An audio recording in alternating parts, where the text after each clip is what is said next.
Hey everyone, Justin here for S&S Archery. In today's gear video, we have a brand new product from Hamskea. Today's gear video, we're going to be looking at the all-new Everest Arrow Rest.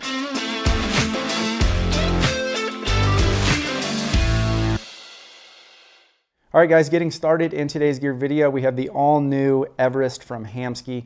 Now, this rest has actually been out for a month or so, but it's given us some time to set it up on our bows, shoot it a bunch, and really figure out if this is something we want to carry.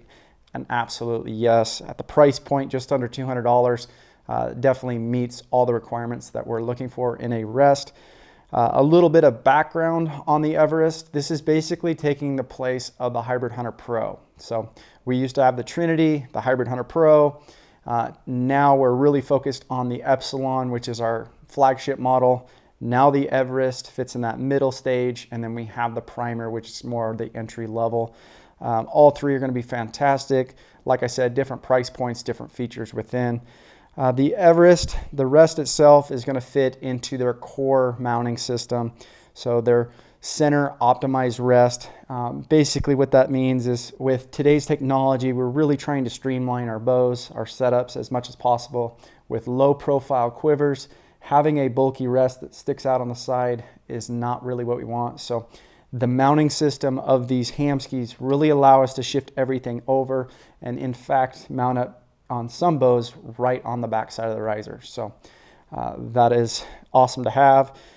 Speaking of mounts, we do have 3 different mounting options, just like the Epsilon.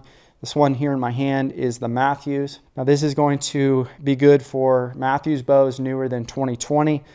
You can see here, this is the actual dovetail mount, which is going to encompass their burger bolt, which is slid back on the riser. So there's no need for a longer dovetail, right up nice and tight to the riser. So the next mount we'll look at is the universal. So you can see here on the top, there's a little tab. Here on the bottom, there's a little tab. And then on the dovetail, there's 3 little notches on the top, 3 on the bottom.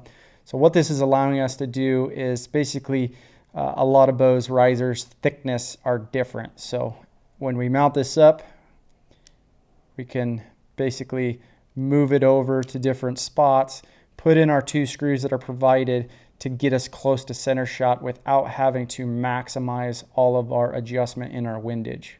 And then on the mount itself, you're going to have a set screw. That's going to allow you, since this is a longer dovetail, it's going to ensure that the rest doesn't pivot if it ever does come a little bit loose. So that is nice to have, that extra set screw. And then lastly, we have the C.O.R integrate. So this small dovetail, if your bow has it, you'll know right away on the back side of the riser, right above your grip, you're going to see 2 drilled out tapped screws. This is where that mount's going to come in. This short dovetail, you're going to be provided 2 little screws. They're going to screw into the back side of the riser. And then this dovetail basically is going to lock up with the 2 screws here on the side and meet up perfectly. So on our website, we have this detailed out so you can make sure you select the right one. The Everest is going to feature 2 sealed bearings. So for us, very important. We don't want a rest that has outer lubricants. Those can freeze. Personally, I've seen it happen before. Launcher never dropped, just exploded the arrow and everything as he was shooting. So you definitely want a sealed system like the Hamskeas. One of the main reasons why we love them so much. The Everest is a limb-driven actuated rest, but you can also tie this into your cable. You can see here, I do have the Epsilon mounted up right now, but the limb-driven, you can attach it to the bottom limb or the top. And the whole idea, the concept of how this works is when your bow is basically in resting state, this launcher is going to be pulled down. Drop your arrow in. As you pull back, those limbs kind of creep in and flex. The launcher comes up. As you shoot, those limbs snap back, and that launcher falls out of the way, guides the arrow out just before the fletches, completely falls out. So it's guiding out, but then dropping before the fletches. So if you wanted to run this on the top limb, you can. You just flip this shape over. Basically, it's going to pull from the backside up versus down. Like the Epsilon, down here on the bottom of the cord, we do have the rebound dampener. So basically, this is allowing us to have a little bit of flex as we pull. This dampener's allowing this cord to tighten and loosen up in the system. So The whole idea behind this is we don't get basically a hard stop point. We can kind of get a little bit of flex through this, and it's also going to take out some of the vibration. So one of the major new features of the Everest, which is completely different than the Epsilon, is here on the bottom, we're going to have some launcher angle stopping and starting points. So whether you're running a different launcher, maybe you're having conflict issues with the fletches of the containment cage, just allows you to fine tune this launcher angle. So what you can do here is on the bottom of the rest, you're going to see a series of screws. We have 2 locking and then 2 that are going to basically be the stop points for the top and bottom end of the launcher. So as an example, I'll go ahead and move the top, take that lock screw loose, and then to show you guys, I'll go ahead and lower this launcher in position. So simply tighten that down, launcher move down, and then I can back it off and raise it up. So this will also help you if you're really close, you're pretty much dialed in for tuning, but you need to make the slightest adjustment maybe to get it to tear just right.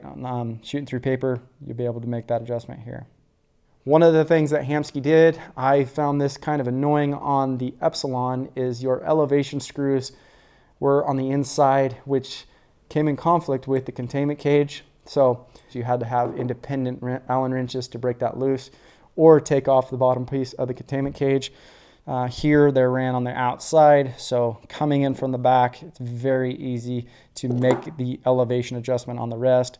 You're going to see up front, there is no micro adjustment for your windage or your elevation, so we just have one oversized screw here. Crack that loose, move it over, make your adjustments, tighten it back down. So very simplistic. This is a 2-part fully containment cage. You can, if you'd like, take off the top piece. I prefer just to leave it on there. I know my arrow's contained once it's slid into place. Yeah, just something you can do to make it even lighter. It already comes in at 4.8 ounces, but if you don't want to run this, there's an Allen screw right here. You can take that off. That whole piece will come off. A couple of little accessories you're going to get. So here for the Mathews, you get your main burger bolt. You do get a strip of felt to put over the launcher. I have noticed that right out of the box, I actually put the felt on my Epsilon, but if you don't, as you pull back, you might hear the arrow sliding on that polymer here. So that's just going to help take away that sound. So cool that they give you that. All right, so comparing the Everest up to the Epsilon, really the only thing that we're lacking here is the carrier rod support and that third sealed bearing on the drive system. But unless you take a direct contact hit very, very hard, you're never going to have any issues with bending that carrier rod. All stainless components, very strong. You know, in my mind, the Epsilon, the Trinity, they're really just kind of overbuilt. So don't know if it's necessary, one of those things. I mean, guess if you wanted the added security, jump up to the Epsilon. But if you're pretty cautious with your setup, want to save a little bit of money, don't care for micro adjustment, the Everest is going to be a fantastic option. If you guys have any more questions about the new Everest or anything else in the store that we carry, please feel free to give us a call, shoot us an email. We'll be glad to help. And thanks for watching.